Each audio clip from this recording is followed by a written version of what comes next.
সময়ের সাথে সাথে আরো জটিল আকার নিচ্ছে হরমুজ পরিস্থিতি। ইরানের বন্দরগুলোতে অবরোধ জারি রেখে টহল জোরদার করেছে ওয়াশিংটন। অন্তত 10টি তেলবাহী জাহাজের গতিপথ পাল্টে দেওয়ার কথা জানিয়েছে মার্কিন সেন্টকম। এ অবস্থায় জার্মানি, ফ্রান্স সহ বিভিন্ন দেশের অভিযোগ, হরমুজ সংকটের কারণে ভুগতে হবে পুরো বিশ্বকে। পরিস্থিতি সামাল দিতে প্যারিসে বৈঠকের ডাক দিয়েছে ফ্রান্স ও যুক্তরাজ্য।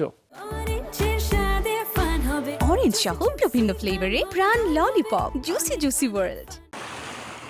হরমুজ প্রণালীতে জাহাজ চলাচল ঠেকাতে আঞ্চলিক জলসীমায় টহল অব্যাহত রেখেছে মার্কিন সেন্ট্রাল কমান্ড। মার্কিন সামরিক বাহিনীর দাবি, অবরোধ কার্যকর রাখতে 24 ঘন্টায় চলছে নজরদারি।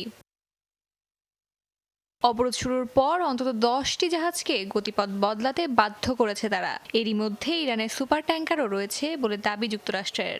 এখন পর্যন্ত অবরোধ ভাঙতে পারেনি কেউ। তবে ইরানি মিডিয়া আর জাহাজ ট্র্যাকিং সংস্থা মেরিন ট্রাফিক বলছে ভিন্ন কথা। যুক্তরাষ্ট্রের অবরোধ সত্ত্বেও বুধবার পারস্য উপসাগরে প্রবেশ করেছে নিষেধাজ্ঞার তালিকায় থাকা ইরানের আরেকটি সুপার ট্যাঙ্কার।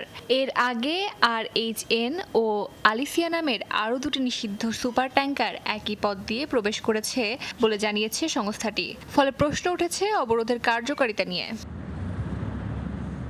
এ পরিস্থিতিতে জ্বালানি তেলের বাজারে অস্থিরতা তুঙ্গে। আন্তর্জাতিক বিভিন্ন গণমাধ্যম বলছে, জ্বালানি সংরক্ষণ সক্ষমতার কারণে অন্তত 2 মাস কোনো সংকটের মুখে পড়বে না ইরান। তবে ভুগতে হবে পুরো বিশ্বকে। হরমুজ প্রণালীতে অবরোধের ফলে রাতারাতি তেলের দাম আবার বেড়েছে। এটি প্রমাণ করে যে এই যুদ্ধই আমাদের নিজেদের দেশেও যে সমস্যাগুলোর সম্মুখীন হচ্ছি তার আসল কারণ। পরিস্থিতি সামাল দিতে বাড়ছে কূটনৈতিক তৎপরতাও। এরই মধ্যে প্যারিসে বৈঠকের ডাক দিয়েছে ফ্রান্স ও যুক্তরাষ্ট্র, যেখানে হরমুজ প্রণালীতে নিরাপদে জাহাজ চলাচলের বিষয়ে আলোচনা হবে।